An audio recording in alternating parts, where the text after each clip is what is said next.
We are still reeling from what was a particularly impactful severe weather night as we look past this Thursday, February the 6th. You can see it on the radar behind me about how it tracked from Middle Tennessee all the way over to East Tennessee, making it from parts of Putnam, Overton County, Jackson County even, and bringing it into East Tennessee, going parts of through Morgan, Anderson, Knox County, and all the way over into Cott County as well, dropping tornado threats, hail, winds, and everything in between. So I want to talk about all of the various storm reports, particularly the tornadoes that we saw, because there were multiple of them. More generally, we saw a little bit of everything. We had the gusty winds. We had flood results, especially as we look towards parts of Northeast Tennessee and higher elevations along Appalachia. We had multiple hail reports that got decently large, but in particular, we saw some very impactful tornadoes that caused all kinds of damage throughout East Tennessee, but also a couple of lives lost as well. Going to start in particular with the tornado that we saw in Grainger County by the Thornhill area. So this one had a path of just a little under 4 miles. It started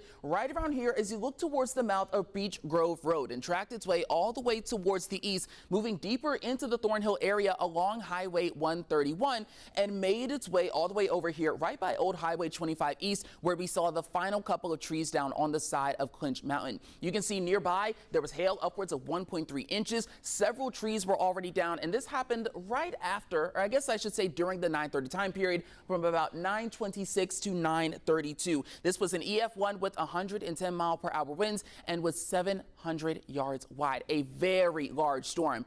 Now, when we move our way over into the west, this is where things actually get really interesting. This is where we were watching some of the same cell or a couple of cells that were all near each other that dropped multiple tornadoes in this part of the plateau. So we have this one here in Jackson County, an EF1 with 110 miles per hour. That was 500 yards wide and went a little over 4.34 miles. Then we have another in Putnam in Overton County. That one was another EF1 with 95 mile per hour winds, 350 yards wide with over 7.5 miles long of a path.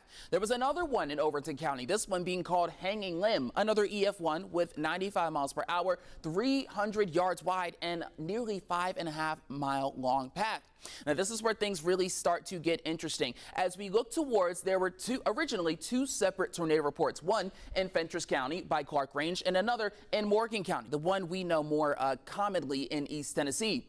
Turns out this was the same storm that traveled between the two counties. Now, Fentress County is under the National Weather Service at Nashville, and Morgan County is under the National Weather Service at Morristown. So these two offices had to come together to help make this report. In total, 22.14 miles, 200 yards wide, and went from an EF1 to an EF2. It strengthened in that time period. So breaking that down a little bit further, the full time period of this system went from about 7:53 p.m. until 8:22 p.m. Eastern time. Now, Fentress County is in Fentress County is in central, Morgan County is in eastern time. But putting this all in eastern here, this began in Fentress County, just northwest of Clark Range, where we saw it pop up as an EF1 at 95 miles per hour. Now, as it traveled over towards the east, somewhere along the way, as it was entering Morgan County, it actually strengthened into an EF2, where we saw those 135 mile per hour winds, and of course it was 200 yards wide.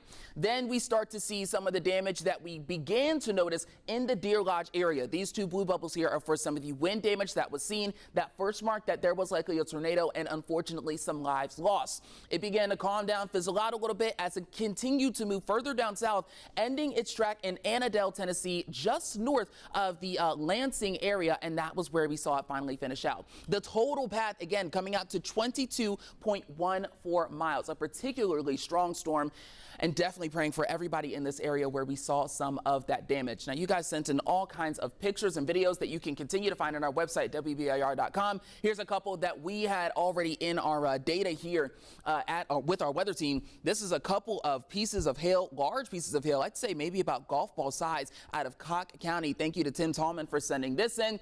And this is a look at some flooding here that was sent by a Skywarn watcher that we saw in the National Weather Service chat. Flooding that was here in the East Knoxville area, where you can see riding up against the roads, causing some damage and even people having to evacuate. So hopefully everyone stayed as safe as they could in these kinds of events. And thankfully, in the following weekend, we've seen some calmer conditions that will allow people, surveyors and emergency helpers and recovery people to get done everything they need to before a more active and wetter pattern with the following week.